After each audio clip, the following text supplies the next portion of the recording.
folks. I am Jeff Galashaw, your host for Unfinished Business.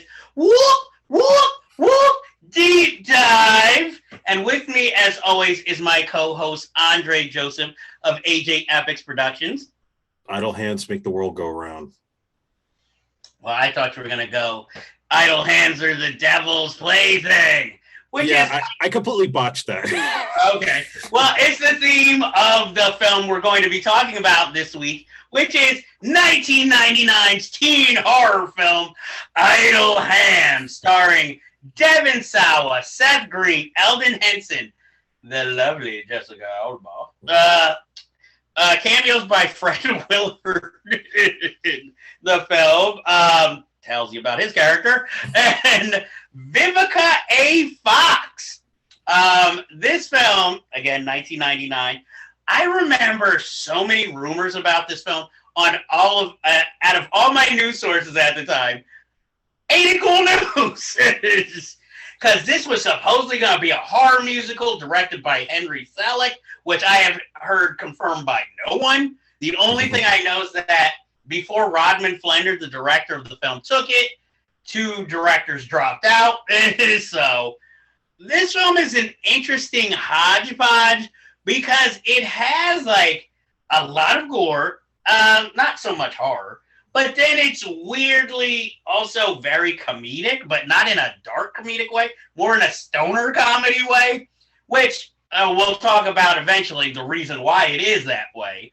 Because I think when it first began, the original script was probably something of a horror script with comedic elements before it turned into what it is now. But I will say this is basically a teen horror movie version of Evil Dead 2.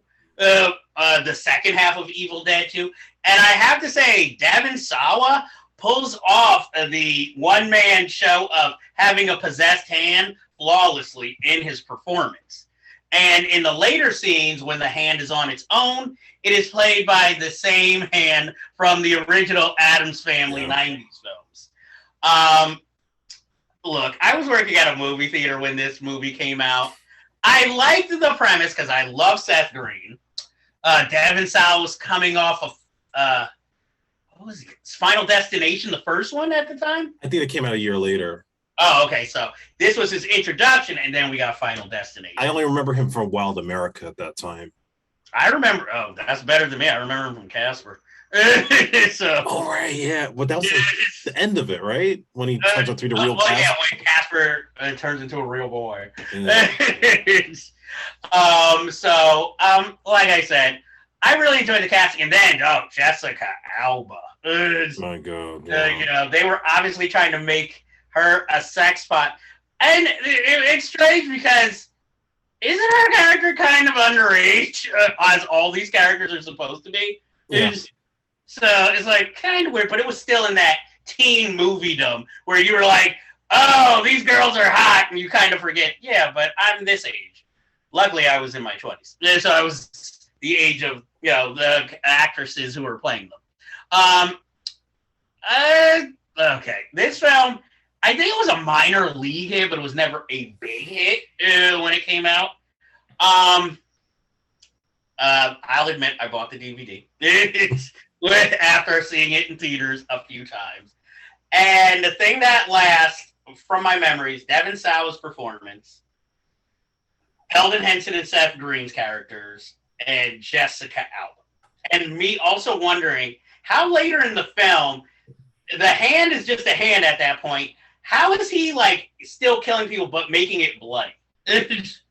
Like that always confused me. Like the scene when the couple is kind of having sex and he's around her neck, and then you think he's just gonna strangle her, but then blood is all on the window. I always wondered, huh? What? I never understood that in the film. But again, it's like nitpicking when this movie has tons of questionable things throughout. In doing my research, I never knew Jack Noseworthy was actually openly gay, who plays, kind of the metalhead who's helping Vivica Fox's high priestess character hunt down this possessed hand throughout the film. Right, I thought that was Mark Pellegrino when I first saw it. Oh no, I remember Jack Noseworthy from, if you're a staple like me, Dead at 21 on MTV. Oh my God. Yes, with Lisa Dean Ryan. And his role in actually Event Horizon. And also he was in Undercover Brother, the first good one.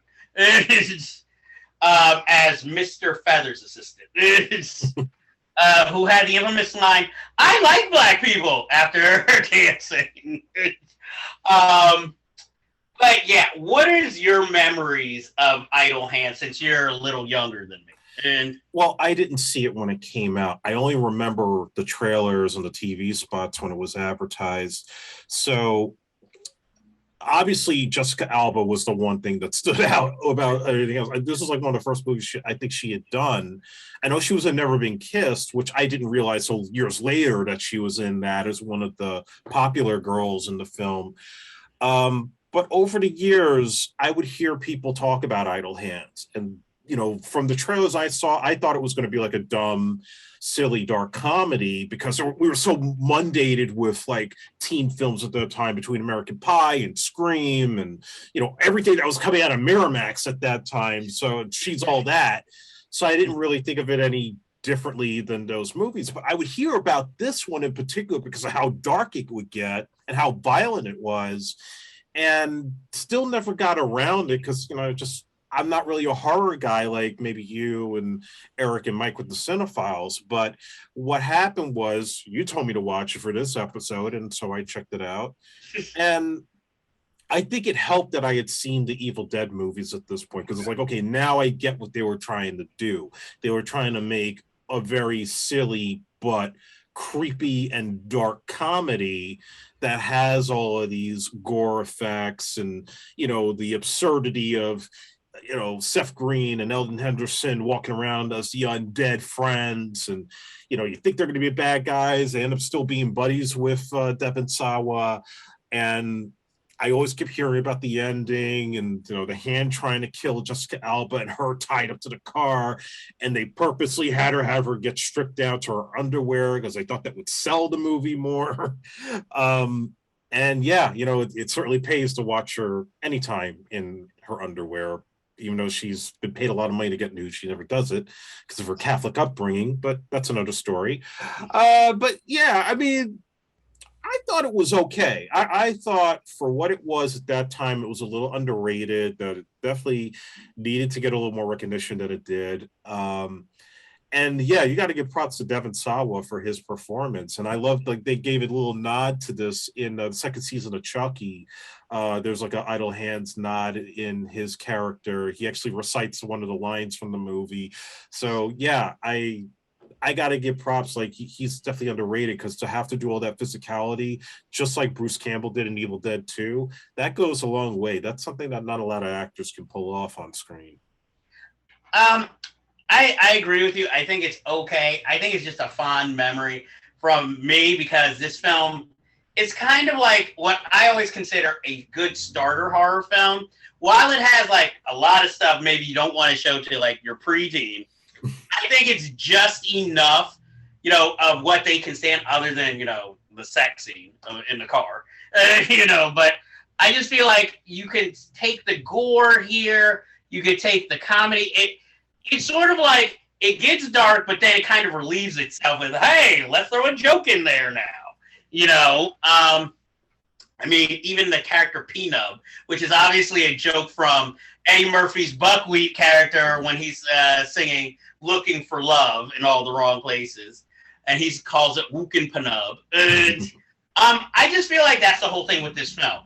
It's kind of for younger teens who might know horror because there's so many references throughout the film from what they're watching on television to, like, again, this is based obviously on Evil Dead, even Jessica Alba's character is kind of supposed to be a goth poet, even though she does not dress goth at all when she's dressed. But I thought it was just like a good time.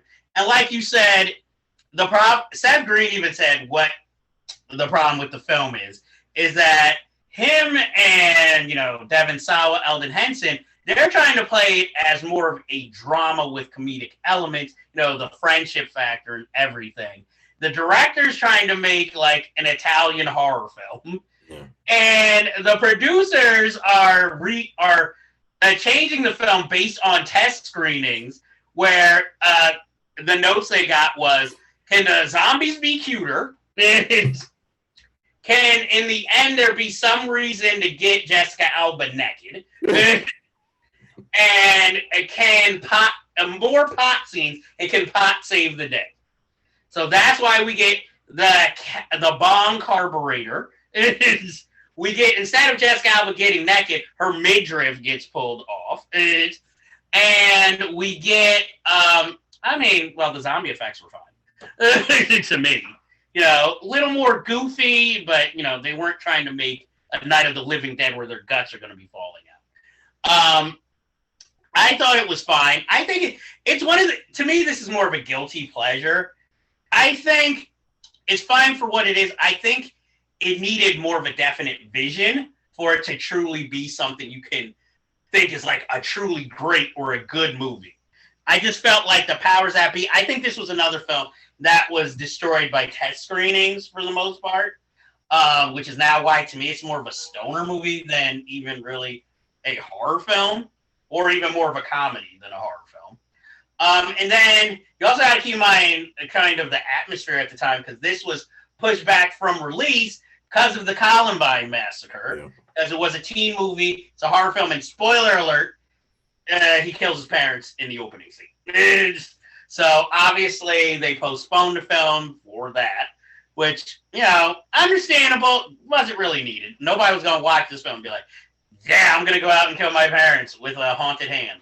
But like I said, it's just middle of the road. Everything about the film is middle of the road. And you could tell there's cut scenes, because in the trailer, again, spoiler, when P-Nub and Seth Green's character get a chance to go to heaven, you have them wearing shoulder pads for reasons that were cut out of the film, so it makes no sense when you watch it now. Just like the Go Buffalo scene when the cops are killed, there's scenes showing why that's relevant, but again, it was cut. And that is why the film, I think, barely makes 90 minutes. It's just so short. And Jessica Alba, look, she gives a good performance. She looks great in the film, but this film does treat her like a piece of meat.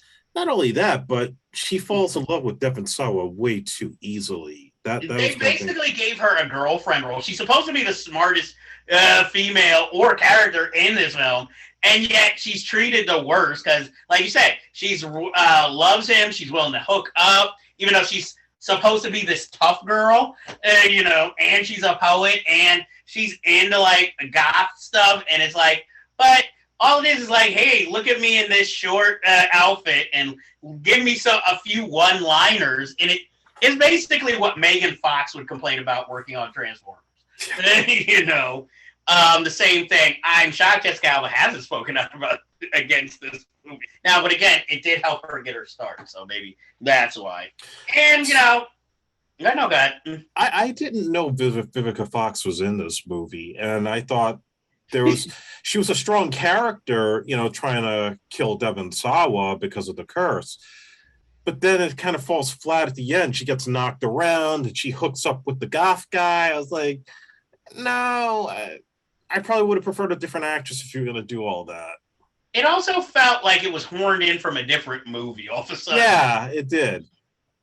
And it also was like, she doesn't play for somebody who's supposed to be the one who can take this thing down.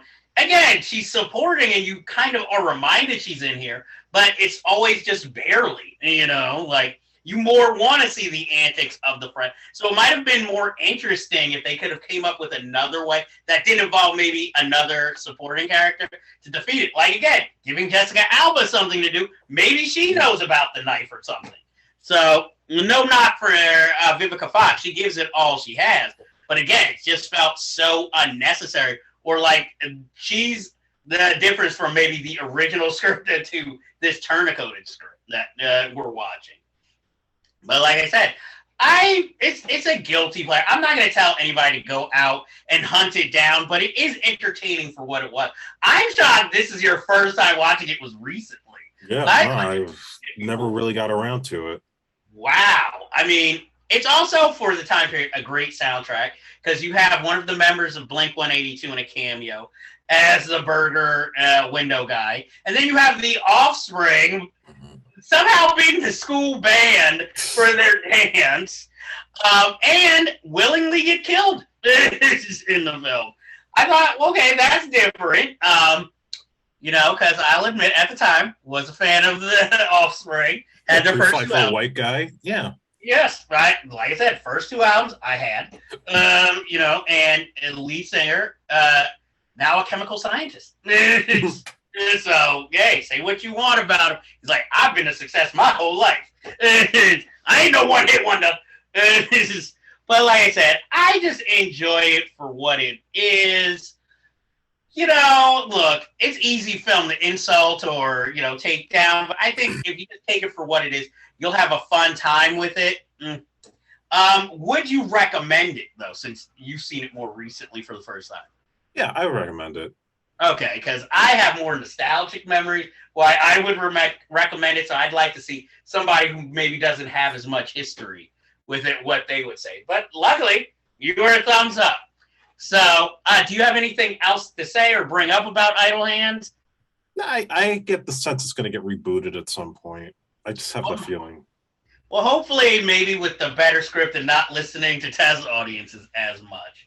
I think Devin Sawa should always look at this as kind of a shining feather in his cap. Because I think, I'm going to make the bold statement, I haven't seen all of his movies, but I think this is one of his best, or at least his first memorable role in the film. And, I mean, what a debut. Not a screen debut, but what a debut as a leading man. Mm-hmm. I'm trying to think, had he done SLC Punk yet? I think that was around that time, or was it like 2000, 2001? Might have been after. Because I thought he was good in his bit role in that movie, too. But that's a story for another day, and maybe another deep dive for another day. But obviously, I like the film. I can't say I love it, but I look back on it with fondness, and not just because of Jessica Alba. So I say give it a chance if you haven't seen it. Or if you have and you grew up like I did, give it a watch. You might notice something different this time. So that's all I have to say about Idle Hands. And that ends this week's deep dive. So we're coming back to surface, but we'll see you soon.